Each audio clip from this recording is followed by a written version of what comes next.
Well, ladies and gentlemen, it was always a short season, but we welcome you to coverage of the final round, the 2014 Club at UK and Ireland Skip Barber Racing School Championship here on RaceSpotTV, as the final round of the championship comes from Circuit Park Zandvoort, set in the Netherlands. This 13-corner racetrack is a shell of its former self, which hosted the Dutch Grand Prix for many years back in the 60s and 70s. However, this 13-corner racetrack is still an incredible challenge for drivers, and here today, these guys from the Club UK and Ireland Skip Barber Racing School Championship very easily could see things come down to the final corner of the final lap and that run down to the start-finish line. Good afternoon again, ladies and gentlemen. Good evening, and it's Will Vincent here along with Rachel Whiteford. Don't forget you can follow us here at RaceSpotTV. Qualifications have just got themselves underway. It is a 20-minute open qualifying here today, slightly different to what we've had recently, but that means that these drivers will have ample opportunity to get themselves as far up the timing stands as possible, and there you will be able to see in just one moment's time the first lot of the times getting themselves through as drivers complete their first lap. And Rachel, these guys are starting laps right now, a huge draft these guys are going to get on that front straight away.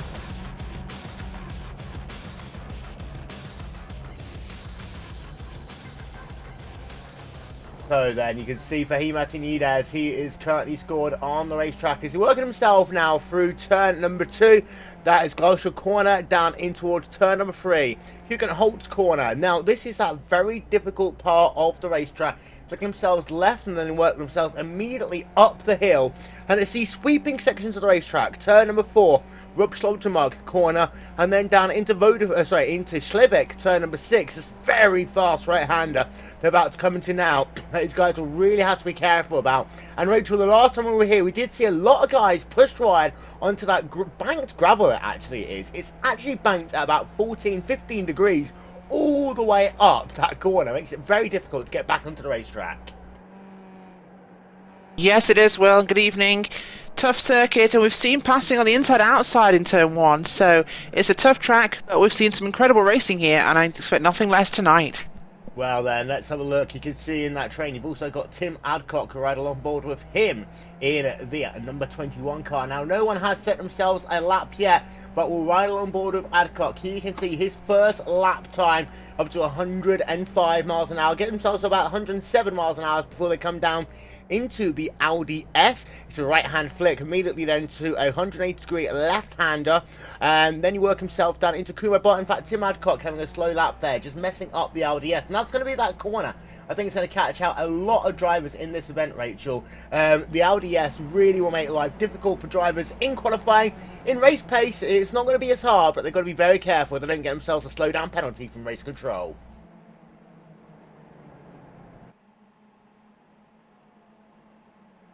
As you can see then, the first couple of laps coming up on the board. Paul Grillo setting himself a qualifying lap of 1:55.968. John Maycock about half a second back. Simon Povey in third, Raheem Martinez in fourth, Alan Patterson in fifth, and then Amory sixth, Simpson seventh, Plumley eighth, the first driver to come past the start-finish line. Checking in on Rob Swindells then, as you can see, he's now working himself towards the start-finish line. You can see that he's actually going to slow his car all the way down and bring it actually onto pit road. So Rob Swindells, his first lap isn't going to be timed at all. He will have to go back out once again. But it's still Grillo leading the way as he's still circulating on the racetrack. And there you can see him in an absolutely huge gaggle of cars. As right behind him, he has a number 33 machine. As they continue themselves around the racetrack. Up the hill they come as they work themselves down in towards, I believe this is turn number 7 now, Marlborough corner. Then working themselves down into Renault corner, turn number 8. Then it's that very hard left-hander for turn number 9, Vodafone corner, which, Rachel, was another corner that people think on paper it looks fairly simple, just 180-degree left-hander. A lot more difficult in practice because the track just doesn't seem right at that part of the racetrack. No, it doesn't, and it's part of the track that actually almost seems to fall away towards the apex, Will. It means the car's quite unsettled, and it's a lot sharper on exit than it is on entry, despite being 180 degrees. So the car wants to rotate more than it is doing, and you have to fight it. Very tough sector, this track, and it's certainly one of the more interesting ones. We've seen some issues there before. Of course, last time we were here, we were running the club layout, which obviously avoids a large part of this track. And we're going to see a lot more interesting racing, I think, through Sector 2 that we missed out last time, especially running into that section now, because the cars will be at much higher speed arriving at that corner. Paul Grillo doesn't go faster that time by. He's still leading the way though by half a second over Jonathan Maycock.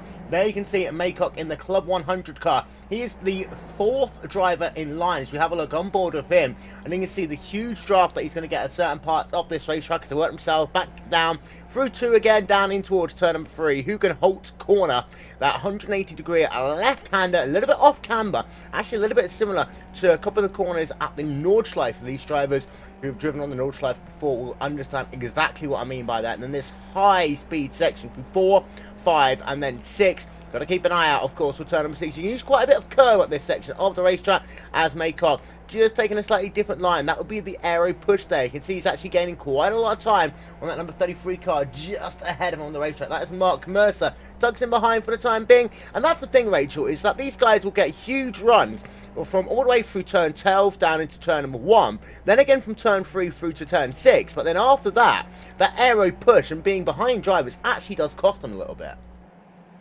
It does indeed, and one of the biggest problems is a lot of these corners are very speed sensitive, with them being relatively high speed for this car. As we know, the Skip Barber car does not have a lot of downforce, and arriving in corners too fast in a car that has a lot of lift-off oversteer can result in accidents and shenanigans, shall we say, because these cars, with that draft, it's a big overspeed because of the relative slow speed, so that change in momentum can cost people, well, a race. Paul Grillo riding on board with him then in the number 27 car as he works himself out of Kumo Box down in towards Airline Dyke corner, named after the driver, of course, who's won the Indianapolis 500. Down towards the start-finish line, Grillo will come, and he's actually fallen down into 2nd place because Graham Carroll has gone to the point there. You see Grillo down into P2. He's actually overtaken the number 8 car. He wants to lead the train now. As you can see, a big gaggle of cars. They work themselves down in towards turn number 1. Having a little bit of a look further back, Graham Carroll, there you can see him. He's running all by himself right now in that double O car. But Rachel, he's now got himself a gap of about 13/100ths of a second over Paul Grillo. It's not a lot, but Carroll is the first driver into the 1 minute 55s, sub-minute 55s into 1 minute 55.8 region. Yeah, he is. Well, we've seen a bit of I was going to say resurgence, but this is a big upsurgence from Graham Carroll. He's had a great season so far. Haven't seen much from him last season. He was starting to poke his head into the top 5, but he's had a really dominant season so far, and I'm not entirely surprised to see him on top of the timing tables. Simon Povey, so you can see him there in a huge run of cars. There's 8 of them who are just all separated by inches on the racetrack right now. There is the number 45 car, and you'll be able to see just behind him is the number 8 machine of Chris Simpson as they work themselves out of Vodafone again. That very short run down into the LDS. We did see a couple of incidents the last time we were here at Zandvoort in the Club UK and Ireland Skip Barber Racing School Championship as they come down into that corner. Once again, got to be very careful over the curbs here as we go back on board then with Simon Povey. There you can see it is one of the Club 100 cars of Graham Carroll, actually, who's just ahead of him. Not Graham Carroll, actually, I'll take that one back. But down in toward Kumo Box, turn number 12, goes Simon Povey, using a lot of that curb as he comes out of that corner. We'll get a look at his lap time. Want to be able to improve on P4. Got himself a huge run. 2-3 cars going to be pushing that slipstream air over his car as he works himself down towards the start finish line. 115 miles an hour and change. 1 minute 55.9. He moves himself up on the timing stands. No, he doesn't. He remains P4 for the time being. Does Simon Povey. Place well. But yeah, he does move himself up. P2 actually. And he's the 3rd driver now into the 1 minute 55 bracket. You've got Carroll, Povey and Grillo all in the 1 minute 55s. Mercer is in 4th. He's the first driver in the 1 minute 56s. Fahim Atanides also scored in the very low 1 minute 56 range for the time being, Rachel. Yes, he is indeed, and Fahim's having a good run of qualifying at the moment. He's a little bit further up than we might have expected, and ahead of some cars we would have thought to be ahead of him, but he's had a good run here today. This track might well suit him. We've seen him running up front quite a bit in the last couple of races, so something good may be happening for Fahim Atanides tonight. We'll have to see how he goes during the race, though. We know his race pace and his qualifying pace aren't quite the same, but this is a good run from him. Yeah, and he's working that draft well. And that's a big difference between the open qualifying and the closed qualifying that we had the last time we were out at Barber Motorsports Park, actually, just 1 week ago. Closed course qualifying is all about yourself. And, you know, you've got yourself a very limited number of laps. A 20-minute open qualifying, Rachel. Oh, as you see, one of the Club 100 cars getting very loose on the exit there of Vodafone. That's actually going to punch a nice hole now for Martinez as he works himself down. But then a car just slowing all the way down on the apex. Oh, for Martinez making a little bit of contact there. Now, that will cost him this lap by the look of it. Just making contact with that number 33 car of Mercer. We've got a car turn around behind him as well. That's a good job. This is qualifying, and it doesn't matter as much, Will. We've also got 9 minutes left on the clock, so drivers have got plenty of time to go back into the pits, get out. In fact, if I was one of these guys, I'd be looking for a spot of clean traffic before heading out on track. This is very busy. You get caught in the wrong place at the wrong time with the big train of cars that these guys have, and it can cost you that fast lap. One of the downsides, of course, of open qualifying like this is that very fact, traffic. Especially for the slower guys, because they end up being caught by the fast guys who will force their way through. Because to them, their lap's so important, they're going faster. And you definitely see a big split between the times of the very fast and, should we say, the mid-pack backwards, where they don't quite get the times they might be able to. Tim Adcock battling with the number 77 car now. That is Amri. As those two are battling for position and actually on qualifying for track position even, and that number 21 car just falling well out of line, trying to get himself a little bit off that gap. And that's exactly what I alluded to just a couple of moments ago, Rachel. Some of these people will be looking for some clean air, completely clean air, want to do this lap all by themselves, as Carroll still leads on Povey, Grillo in third place. However, some of these other guys will recognise the value of the draft here. And it's all about track placements. A little bit of a luck of a draw here. Now, of course, in the NASCAR series is this year, they introduced open qualifying, and I think the best way you can explain that is when they go to Talladega and Daytona for open qualifying. Of course, they use closed course qualifying now for the Daytona 500, but in open qualifying at Talladega, you could see how crazy that was, Rachel. And it's kind of the same thing here, the same phenomena, that you need to have traffic working in your favour, both being out of your way in the twisty bits and then completely on your side, a bit like Nationwide even, as they come down onto the long straightaways. Yes, it is indeed. This is one of those things. It can help or hinder, and a lot of guys, once they've put in their fast lap, just circulate on the track because they can accidentally get in the way of somebody and cost them a chance to improve. So it doesn't pay to set your lap and head into the pits. You can really kind of hurt other drivers just by being in the way. Of course, directly blocking people's bad and wrong. So you probably shouldn't do it, but you'll get in the way. Graham Cowell, by the way, he sets another time in the 1 minute 55.8 region, just a couple of thousandths slower than what he was able to do a little bit earlier on. So we'll stick it with him for the time being as he works himself out of one, down towards turn number 2 and 3 once again. And actually, Graham Carroll's got a little bit of traffic that he will probably catch. The worst place for him possible, which will be, I think, in turns 7 and 8 and 9, Rachel. Marlborough, Renault, and Vodafone corners. We're right back along board with him. And again, he's going to get a little bit of that slipstream right now through turn number 5, down into turn number 6. But by the time he catches him, it's going to be that point where that dirty air will really be a disadvantage to him. It is, and we saw it earlier with Paul Grillo managing to get in second place coming out of the final corner, and really using that toe up until the first corner where he took over the lead and could make a breakaway. That's exactly what you want. Through some of these corners, the high-speed corners, you don't want it because it will create aero push on the car, which forces you wide and can really kill your speed, forcing you to lift off, which is not what you need. Having a quick look here, high above at Circuit Park Zandvoort. Aerial coverage today is brought to you by And One Design. But here you can see then Paul Grillo as he continues his journey along the racetrack. We'll zoom in and have a little bit of a look at him as he is continuing his journey on the racetrack. He is currently scored, well, not far away from your race leader, only about 75 1,000ths of a second between these two guys right now, as you notice him working himself now down that difficult first couple of corners sequence of the racetrack, and now he works himself back out of the LDS down towards turn number 12. Kumo Bokt once again will have a look at his speed as he works himself now down out of that final corner. Will Paul Grillo be able to improve on his time as he works himself now past the start finish line once again? Time to beat is the 1 minute 55.835 past the start finish line. He does it. 1 minute 55.779 with Paul Grillo to the top of the timing stands, Rachel. Yes, he is. Well, Povey. I believe Simon Povey's just actually beaten his time by about nearly 700ths. So, good move there from Povey. I think he's pulling off thinking, yep, I've done probably more than I expected. I'll park that one, because that's a brilliant lap there from Povey. Gutting for Grillo, who just took first for a split second before he was passed. Bit like 1999 at the Nürburgring, it could well come down to the last person across the start-finish line.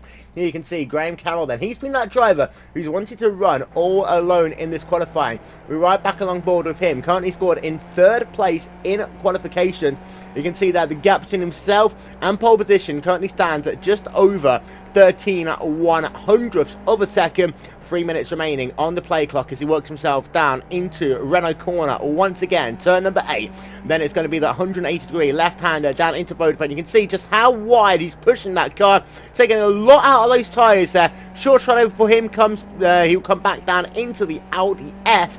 But Graham Carroll has really got to get himself pushing right now as he's lost himself that front row of the grid. But he has done some very consistent laps. He's done 2 laps at least in 1 minute 55.8. His last lap was a 1 minute 57.3, just cooling those tyres down a little bit, pushing a little bit wide out of the Audi S as he works himself back down in towards turn number 12. Go back along board of him, then taking a lot of that curve on the inside as he comes down into the Aaron Lyndike corner one more time. Time to beat is now 1 minute 55.701. If he's going to get himself pole position, it'll have to be a 1 minute 55.6. Works himself past start finish time. Is this going to be close enough? The answer is going to be yes. 1 minute 55.690. Graham Carroll responds, Rachel. Brilliant lap there from him, wringing everything possible out of this car wheel. Of course, yeah, being second or third is not a big disadvantage here. Let's not forget, this is a lot like, for this size of car, I should say, on this track.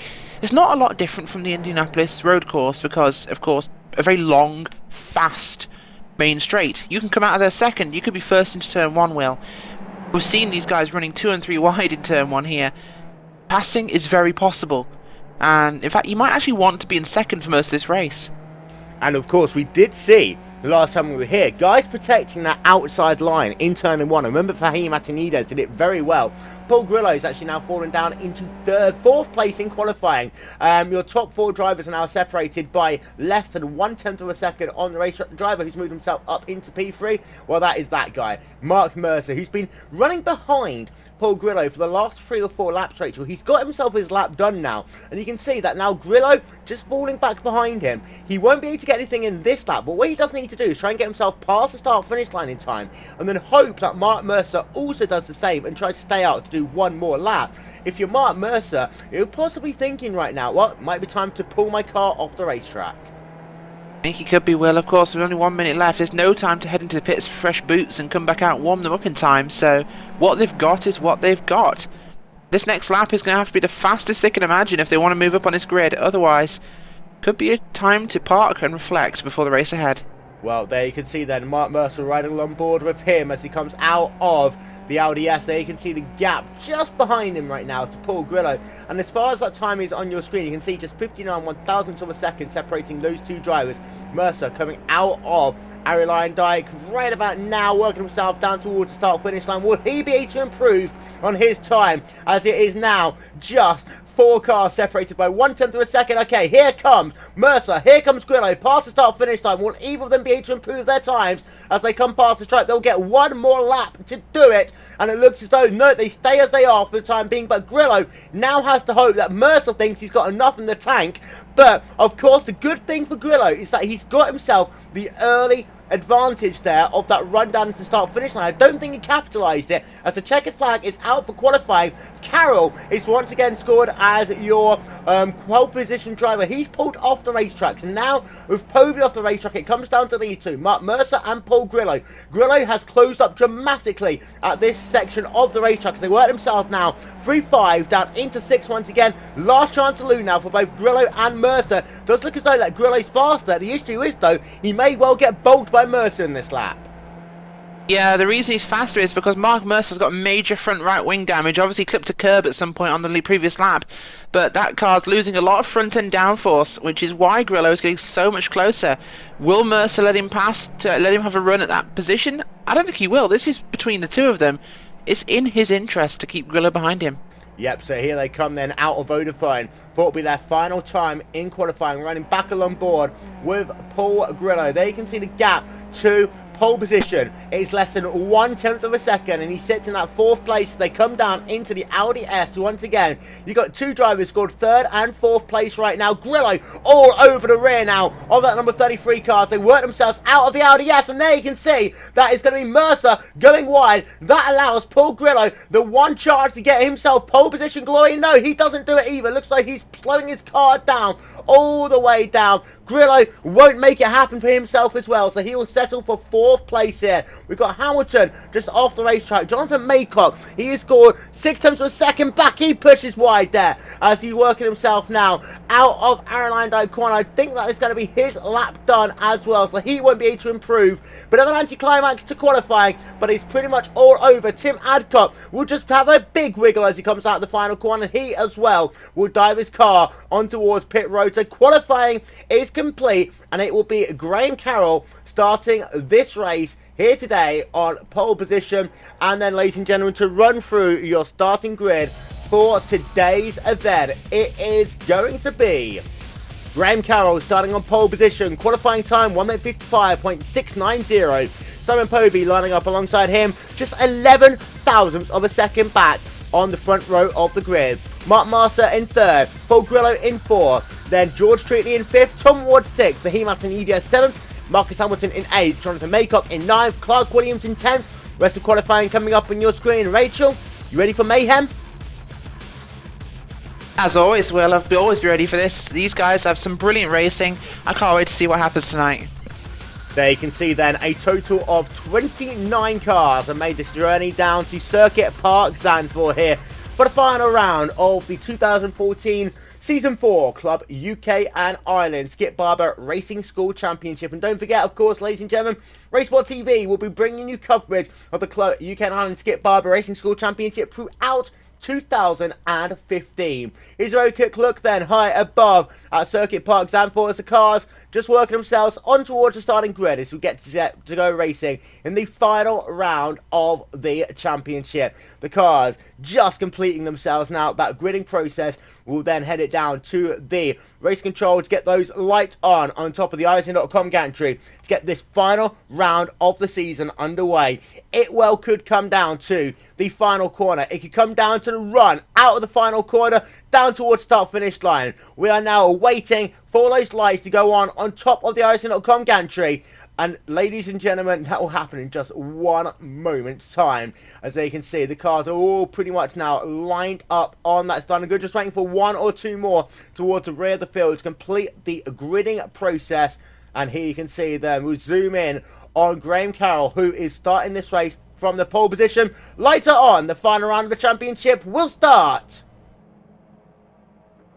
right now. As you can see, there's a good start by Graham Carroll, the number 21 car, going all the way off the side of the racetrack. It looks like that he's going to retire in the very early going, but Carroll is going to get himself the early lead, bulking there. The number 45 cars, they come down in towards turn 1 for the first time.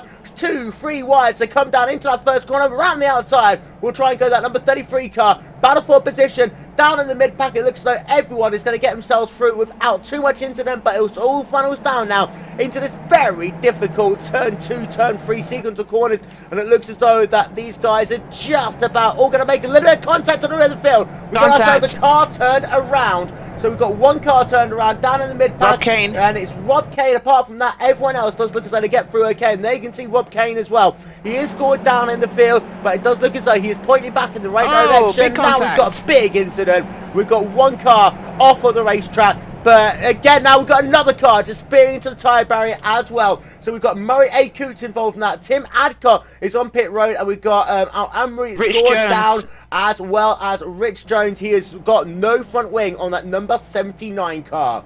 out front. Peter Cohen, by the way, is also off the racetrack. There you can see him in the number 99 car. So he's having a treacherous start to this day as well. Not the sort of start he would have wanted to this race, but Graham Carroll does lead the way for the time being. At the very least, we have a look from the rear of him as they work themselves down into the Audi S for the first time. Mark Mercer scored in second, Simon Povey in third, and Rachel Povey was bolted pretty dramatically there on that run down towards turn number 1. That allowed Mercer to move himself up into second place on the racetrack. It was indeed, Will. We also had a jump start there from Tim Adcock, which has put him right back in this field. Well, we thought it was going to be a clean start to this lap, but it got a little excited early on. Thankfully, these guys have sorted things out, and they're starting to get a bit of separation, which will allow things to clean up a little bit. But it's a tough track to have this many cars, and of course we have 29 cars starting today. And we've got a battle for the race lead. Which is a huge field for that Sector 1. Yes, it is. There is. And that's Mark Mercer to the outside there of Graham Carroll. Will. Now, this is make it stick. This is what we saw last time around. The outside line could well possibly work. It didn't work that time for Mercer. He will have to get that run working a little bit better. Now, the outside line is banked here. Now, that can prove an advantage to the guys working themselves on the outside. It makes defending positions just a little bit easier. Makes attacking to gain positions just a little bit more complicated if you're running on that inside line. It's Carroll from Mercer, from Povey, from Streetley, from Ward. They are your top 5. So you get that ticket running along the top of your screen. To give you an update on drivers classifieds out of the race, you've got Vinny Moody, Murray Coons, and Abdullah Al-Amri all scored down as out of the race. We've also got Peter Cohen on pit road as well. He's going to get himself a little bit of repairs done, and he is back out onto the racetrack. Scored all the way down, though, in the 25th position. Tim Adcock, of course, had himself a speeding penalty at the start of this race. He's made himself a pit stop for that one now, and he is back out onto the racetrack. Scored down in the 26th position on the racetrack. But Carroll takes the early advantage now from Mark Mercer. Mercer all the way behind him, so they come down into Vodafone once again. That's actually now allowed Simon Povey to just sneak that car down to the inside. He will try and move the outside lines to go down into the Audi S. Not quite close enough, Rachel, but again, like at Barber, only really 2 or 3 overtaking opportunities, but you've got to set yourself up for them. Indeed, Will, and I think Povey's looking very hungry tonight. He's really looking for that second place at the moment. Mercer's made a few mistakes trying to find ways past Carroll. He may have to realise it's not going to happen right now and just slot back in line and stop Povey having opportunities, because if he gives him an inch, Povey will take a mile. And let's not forget the quiet man, George Streetley, in his beautiful, beautiful new race car, sitting back in 4th position.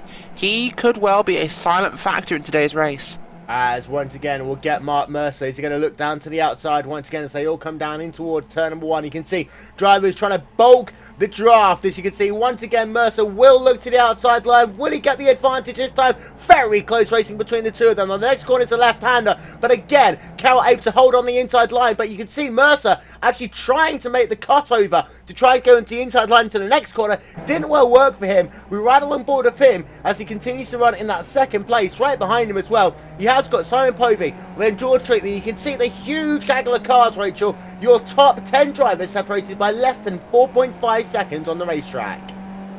They are indeed. This is a very close race with a front pack of nearly 8 cars. This is not being given up too early, so we have Mercer down the inside.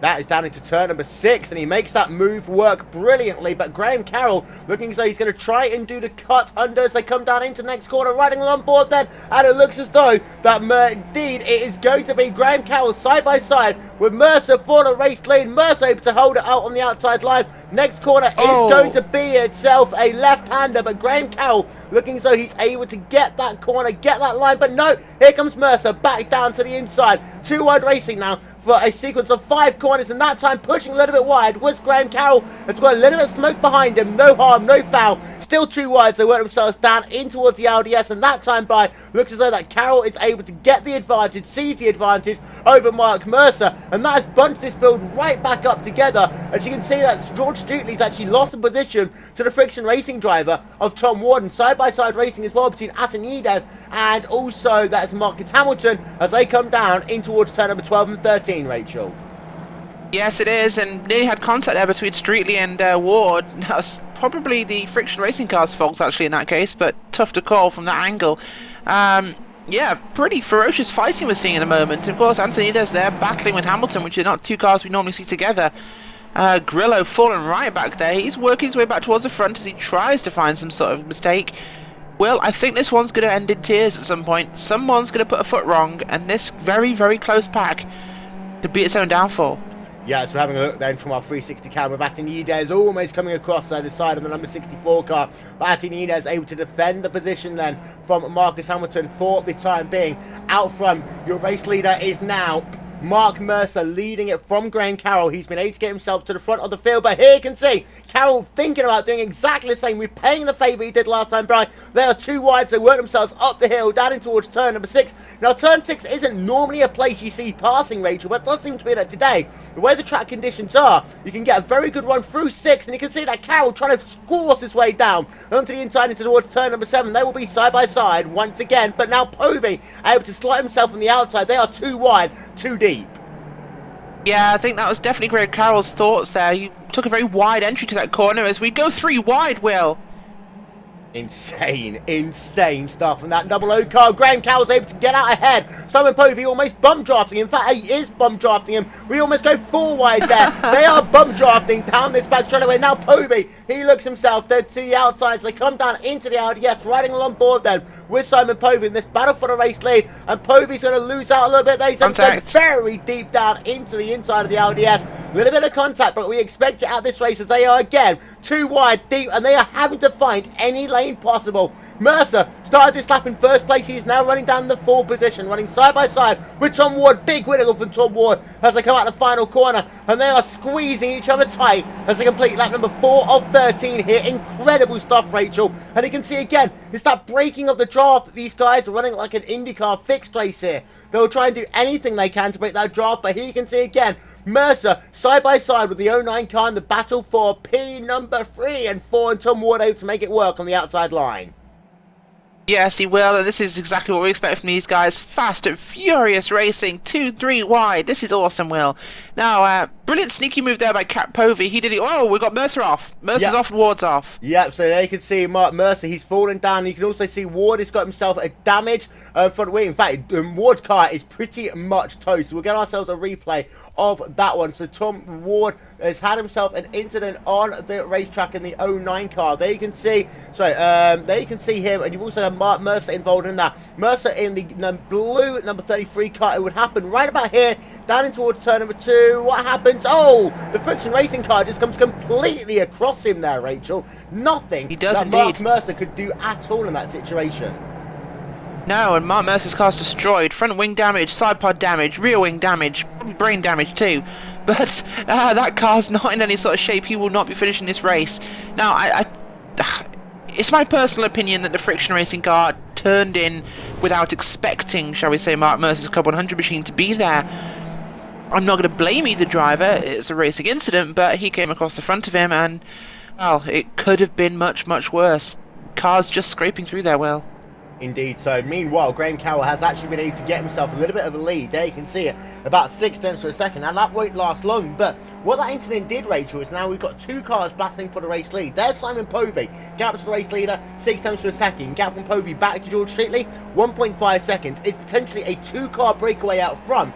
Now it's our time to do, to quote Darrell Oldchip, co-opetition. These 2 drivers are Carroll and Povey. If they can work together, they can break away from Streetley, Hamilton, Atinidez and Maycock. They can see there that second gaggle of cars all battling with each other. It's like Talladega now. These guys are going to try and work together, but you can say that, and Hamilton trying to storm down to the inside. We actually had a very slow car. That's Adrian Bidwell, poor little Bidwell there, trying to come out of pit road, and that gaggle of cars just swarming by him on the outside line there, Rachel. They did indeed. Not exactly where he wanted to see them. No, I do think Povey and Carroll will work together. Povey will be happy to work with Carroll, as long as he's the one leading. Simon Povey's not one to give up a spot when he can take it. I don't see those 2 perhaps finishing in this order, but we'll see. No, but they do have to actually put it aside for now. Just try and sit in line, get away from this gap, because they've got an advantage thanks to that incident. And Streetley, though, he's not slow. He could have that pack sucked up behind them in short order, Will. By the way, Mark Mercer coming out of pit road then, getting some repairs done to his race car. Now, this is the important situation. There you can see your top 2 drivers. There you can see the gaggle of cars from P3 all the way down in towards P number 9. Rob Green is at the rear of that train to ride along board with him. Scored in at the 9th position for the time being. And that incident, Rachel, it broke it into 2 distinct packs. And what it's done is it's calmed this field down just a little bit. But it is now, in my opinion, I think the calm before the storm is. Meanwhile, we have got side-by-side racing. This is between Carroll and Povey. Povey tried to look down to the inside, wasn't able to get the move done into the LDS. But Povey does want that race lead with a damaged front wing to boot as well. He will indeed, and that's going to be a big factor. Of course, I believe that Mark Mercer already has secured the championship for this season, so oh no, well, no, I'm not sure if it does. Dominic Brennan and him were fighting in the points, Will, and with Mark Mercer going to be finishing outside the points tonight. But there's no Dominic Brennan. I don't know what this does for the standings. Brennan isn't racing here today, so you can see Povey looking down to the outside. Battle for the race lead over Graham Carroll. Who will make it stick? The answer is going to be on the exit of turn number 1. Graham Carroll able to hold on just for the time being, but let's not forget, you have got yourself passing zones down into turn number 6, which we don't normally see, also down into turn number 10, the Audi S as well. Now, if I was Povey, what I would do at this stage of the race, Rachel, is try and see who can lead at the line. If he can get himself a good enough run out of the Aaron Line Diet corner, get himself to the line just ahead, that's all he needs to do. He doesn't even need to lead laps in this race. He just has to focus about that final run to the flag and setting it up from there. It is indeed, Will, and just looking at the point standings actually from this race and what it's going to do to the overall finish of this race, things will stay as they are. Graham Carroll, if he gets the full points from the win, if he wins, will only equal 90 points, which puts him 2 points behind Brennan with 92 in second. Mercer will take it with 108 without even finishing this one. Yeah, and of course no Dominic Brennan here today. He's going to be bitterly disappointed when Mark Mercer currently scored all the way down in the 19th place. We've got side-by-side racing between the number 100 car of Jonathan Maycock and Marcus Hamilton. They're going to be too wide, so they work themselves down towards the Audi S. Once again, number 64 car now right-hand side of your screen. The number 100 car on the, well, now it's going to be on the right-hand side of your screen. So right along board then, going down into the Audi S with that Club 100 driver of Jonathan Maycock taking a very tight line. Contact, heavy contact, Antonides and Hamilton. Yeah, so they can see Marcus Hamilton and Fahim Antonides involved in that one as well. But Marcus Hamilton spinning that car around, losing him forward all forms of time, actually almost running over the number 4 Club 100 machine as he comes back out onto the racetrack. Replay of that one is coming up, and Rachel, Marcus Hamilton, that friction racing cars, they have been a little bit aggressive. I'm going to withhold judgment until I get the chance to see it. They come down into the corner, and it looks as though that Hamilton, does he just get a win? No, Antonides just dove down to the inside, went for a gap that was kind of closing on him. I have to put that one firmly on the shoulders of Antonides. I can agree there, Will. I don't say it's going for a gap that didn't exist. There was no gap at all. It looks like Antonides maybe had a bit of brake lock, and he basically cut across the apex completely and almost came straight out and speared poor Marcus Hamilton there in a bit of a Maldonado-y sort of cornering technique. But no, terrible tragedy there for Hamilton not to be able to finish this race, or if he does with damage.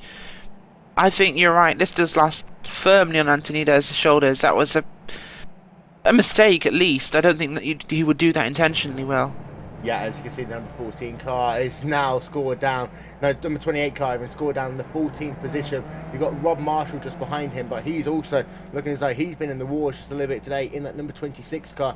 We'll notice, you can see there, no front wing to that number 26 car. That's going to harm the very low amount of downforce to even start these things. Now, these guys, of course, run on essentially road tyres.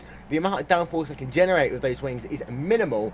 But we've also got Rob Kane now scored on pit road, a very bent up number 108 machine, making himself a forced pit stop, and he's going to fall down the standings as well. Championship implications for a number of these drivers, of course, looking to get themselves as many points as they possibly can. Your race lead, however, is still between Graham Carroll and Simon Povey. Gap between those two drivers is about half a second. It's been half a second now for the last 4 laps or so. They are catching up to a little bit of lap traffic. Gap between Povey and George Streetley, now that has increased, Rachel, to 3.5 seconds.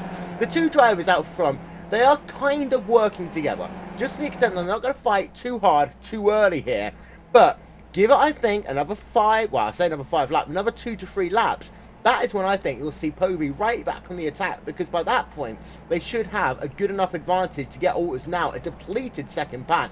You really just got Streetley and Maycock running together, and then behind then you got Rob Green and Mark Turner. These guys are really actually now kind of spread out. Yeah, they are, and that's going to play a big factor in the finishing order of this race. Yeah, Povey and Carroll are breaking away, but they have got some lap traffic up ahead to start to deal with. Just to point out for the viewers why Rob Kane was going very slowly in the pits earlier, he had a contact with Rob Marshall earlier on, the number 26 car. In fact, they might well have robbed each other of a finish in this one, Will. But a bump. Indeed. As you can see, actually, we've got Mark O'Connell. He is scored on pit road, so he is going to get out of his car on the looks of it, get himself some repairs done, and he will be back out and away on the racetrack before we know it. I'm having a look down, actually, and what we'll do is we'll just show you the top 10, if we can, on your screen. In fact, no, we can't, unfortunately, but your top 10 as it is right now. Carroll leads by 2 tenths per second over Simon Povey. There you can see that gap, that battle for the race lead. Third place is George Treatley, 4.5 seconds behind your race leader. Jonathan Maycock right behind him. Then fifth place, Rob Green, 8.2 seconds out behind your race leader. Mark Turner in sixth place, 10 seconds behind your race leader. Clark Williams in 7th, 11.3 seconds behind your leader. Then Raymond Lewis, Robson Wells and Marcus Hamilton. They round out your top 10 as we ride on board with Simon Povey. A little bit of lap traffic coming into play here, Rachel. It looks as though they will just catch it on the straightaway, so it's not going to be any real issue for these two drivers at all.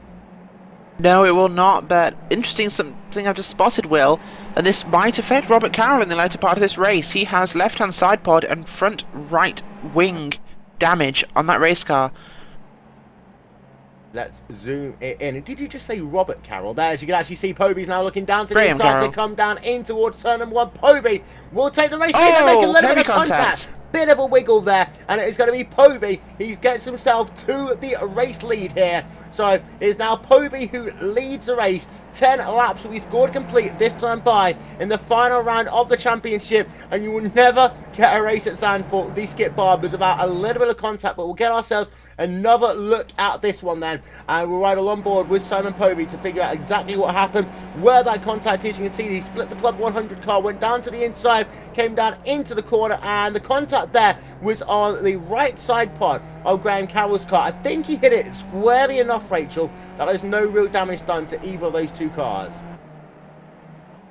No, I think they both got away with it. I don't think Carroll's going to be too impressed, though, that Povey, should we say, pushed his way through there, but it did look as though Carroll was trying to close the door on him, perhaps in the wrong place. Coming back and having a look now, they'll be both a bit more wary of each other after that contact. This could be hotting up, and if they're not careful, this could be Streetley's race.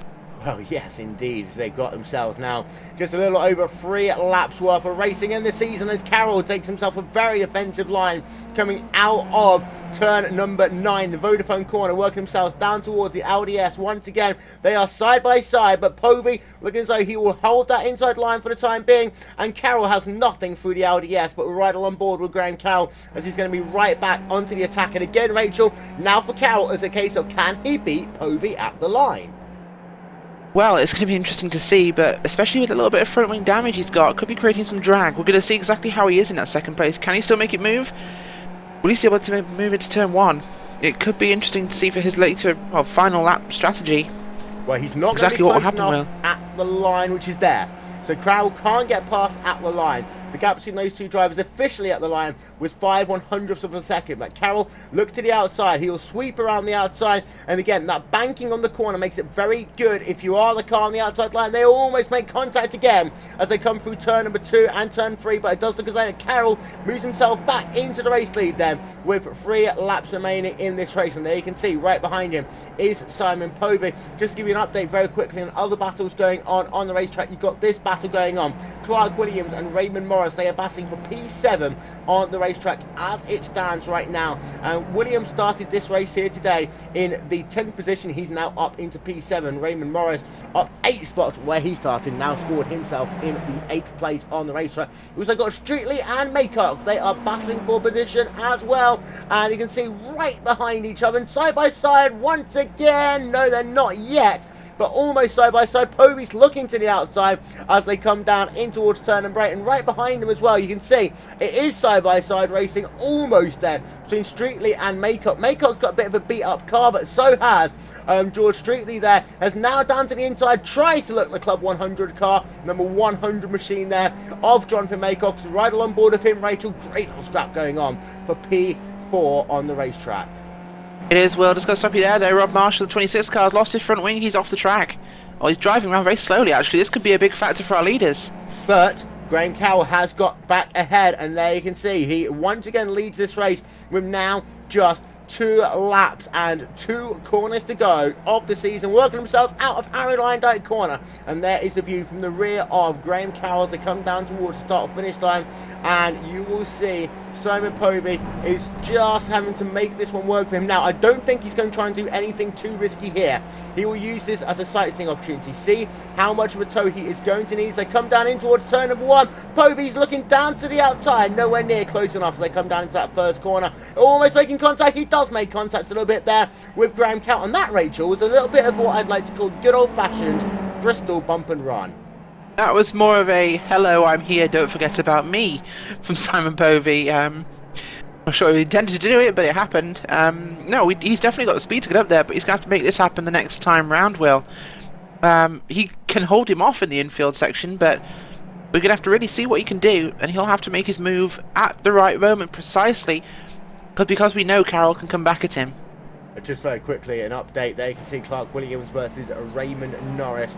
The gap between those two drivers still is at less than 2/10 of a second. Now, Norris, is he going to try the outside line, the inside line? He will dance that car down to the inside. They're going to be side by side. And that number 25, Club 100 car with the number 98 machine going down to the inside. And he will make that move complete and move Raymond Norris now up into 7th place. Move Clark Williams down into the 8th position. Behind as well, you've got Rob Marshall, Rich Jones. They are battling for P number 15 and 16 on the racetrack. And there you can see the gap between those two drivers, about 1/3 of a second, with those drivers having now about a lap of this motor race to go. But here you can see your battle for the race lead, and you can see Simon Povey looking to the outside as they come down into the Audi S. Once again, riding along board then with Simon Povey as they come out of the Audi S. This is now going to be a section that's all about power. Get yourself working as quickly as you can out of Kumo corner, down through Aaron Lyndike corner, and if you are Simon Povey, now is a dance to make that move. As you can see, the speed is up now to over 100 miles an hour as he comes out of Aaron Lyndike corner, hard on into the corner. He will go. Simon Povey, white flag, battle for glory between Graham Carroll and Simon Povey. Who will get it? We'll find out in the next 2 and a bit miles. And Povey looks to the outside as they come down in towards turn number 1, side by side racing, but it does look as though that Carroll's able to hold on for the time being. They are mighty close. Povey has to tuck in behind, Rachel. Yeah, he tried the outside line, but he seemed to abandon it halfway through, Will. Giving up on an opportunity to go right around the outside, he didn't take it. He's going to have to make this one now, and as we've seen before, it looks like the Audi S's could be his spot. But we have seen also passes being made in turn number 6. Now, if you can try and slot that car down to the inside in turn 6, you push your competitor to the outside line, you will pretty much, it will be game over. But I don't think Povey will be close enough as they work for these sequential corners. This is 4 into 5. Now they'll come down into 6, and Povey, he's looking to the outside. He might try and do the cut under down in towards turn number 7. He is not quite close enough, though, as they work themselves now out of 6 and down in towards turn number 7. Look for my aerial coverage, powered by And One Designs. They come down into 7, and Povey still close, but not quite close enough. He's looking, seeking everywhere. This is down into turn number 8 now. Renault corner. Now turn number 9 for Vodafone corner, and if he's got the chance, he's got to set himself up perfectly here. You can see him taking a little bit of a wider line as he comes out of the corner. This is now the battle for the race lead. Here you can see the speeds. Graham Carroll to Simon Povey. Povey has a little bit of the overspeed. Will he try and move himself to the outside line as they come down in towards the Audi S's? They will go side by side. Povey on the outside line will try everything he can, but he will slot back in behind for the time being. Now it will come down to, can he do anything out of Kumo corner? I don't think he will be close enough. It looks as though that this could well be Graham Carroll's race. Graham Carroll working himself out of Kumo box for the final time. The final corner. Line down corner is on the number 45 car. Povey loses it there through our line down corner. It will be Graham Carroll's race to round out a spectacular season here in the Club UK and Ireland Skip Barber Racing League, and it's Graham Carroll who claims victory here today by 2 seconds in the end over Simon Povey. There you can see Povey, there you can see George Streetley as he worked himself past the start finish line. Then Maycock, Green will get home in 5th position. Actually, he gets turned around at the end of the race by, in fact, no, I believe actually that was Rob Green turning around Jonathan Maycock there. Mark Turner comes home in 6th. Raymond Morris in the 7th position, and Clark Williams coming home in the 8th position. 9th place will be Marcus Hamilton there in the Friction Racing car, and Rob Swindell's round out your top 10. Well, Rachel, the season is over, and Simon Povey, the last corner, he tried to have one more dance at it, but it just wasn't enough for him. I've got to say, Will, that's probably one of the best laps I've seen in this car by a single driver all season. You could see Simon Povey driving with his heart on his sleeve that time round. He put everything he had into that car. He searched, he dug, and he just didn't have it. And you saw how much he put in, even on Harry Lindike. He had so much speed he was carrying that he wobbled the car and in the end couldn't make it. But I don't think that detracts from him. Seeing him finish 2 seconds behind Graham Carroll officially detracts from just how close the two of them were all race. I think that is probably the most worthy second place I've ever seen, Will. Well, there we can see. We're having a look from on board with Povey for that last lap as he was trying to do everything he physically possibly could have done to try and get himself around Graham Carroll. But when all was said and done, it was indeed Graham Carroll who was able to take victory in the final round of the season. And here is where you will see it just all come unglued for Povey. Just trying to take as much as he can down into Kuma. He actually got a good run through the corner. Just got into the gas just a little bit too early. He actually caught just the edge of the grass down to Arlando corner. Thankfully, was able to save that car. Just slammed into brake pedal, got that car back into a straight line. It cost him the win, but thankfully didn't cost him anything more than that. Povey comes home in 2nd place. But ladies and gentlemen, your winner of today's race is Graham Carroll as we run you through your final race results from this, the final round of the championship. And Graham Carroll, in the end, by almost 2 seconds over Simon Povey, takes victory here at Circuit Park Zandvoort. George Streetley in 3rd, Jonathan Maycock in 4th, Rob Green in 5th, Raymond Norris in 6th, Clark Williams 7th, Mark Turner in 8th, Marcus Hamilton in 9th, and Rob Swindell's rounds out your top 10.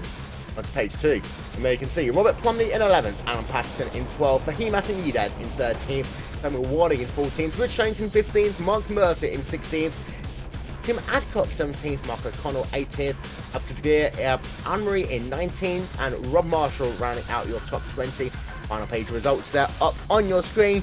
Dominic Brennan is, however, Rachel, the champion for this season.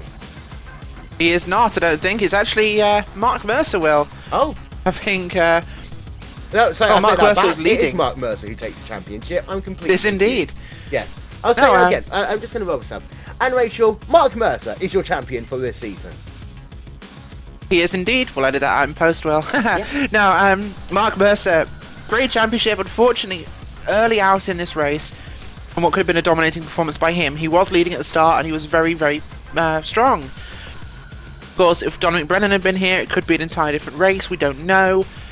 It was awesome, and it was, I think, a pretty good finale for the end of this race. In fact, a worthy finale, considering how hard these guys drive. And of course, it was a shorter season this time around, so the intensity was much higher. But Rachel, we're going to take ourselves a week off, and then of course we'll come back for what will essentially be the 2015 Season 1 Championship.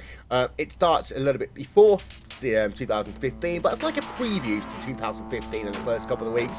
And then of course, we'll be with you on RaceSpotTV the entirety of 2015. I believe it's 48 weeks worth of coverage over the course of 2015. Because Monday nights really is Skippy nights. Who cares about football? Yeah, exactly. Well, I tell you what, the last couple of seasons, these drivers have absolutely addicted me to watching this racing. They are fast, they are furious, they are aggressive, but they're fair. I don't watch racing. I commentate it, yes. I don't choose to watch broadcasts myself. These guys make me want to. I really love their racing. It's incredible. And yeah, give me more.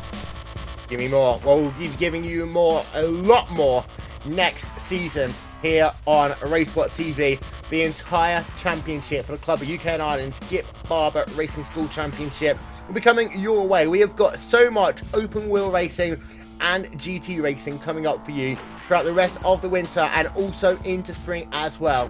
With, of course, the Club UK and Ireland Skip Barber Racing School Championship, we got ourselves continuation of the 16th Street Racing League. They got themselves the 16th Street Racing League Indianapolis 500 on the 28th of December. You are not going to want to miss that one. We've, of course, got ourselves continuing coverage of the Pro Series, the 2015 RaceSpot.com World Championship Grand Prix Series, plenty of ISOWC action, the Neo Endurance Series, the GOT Series. I can carry on talking, but you know what? You know all about it. We're RaceSpotTV. We're bloody awesome. This has been a RaceSpotTV presentation of the final round, the 2014 Season 4 Championship for the Club UK and Ireland Skip Barber Racing School Cup. Myself, Will Vinton, Rachel Whiteford. We shall talk to you all next time. Thank you very much for watching. Bye-bye.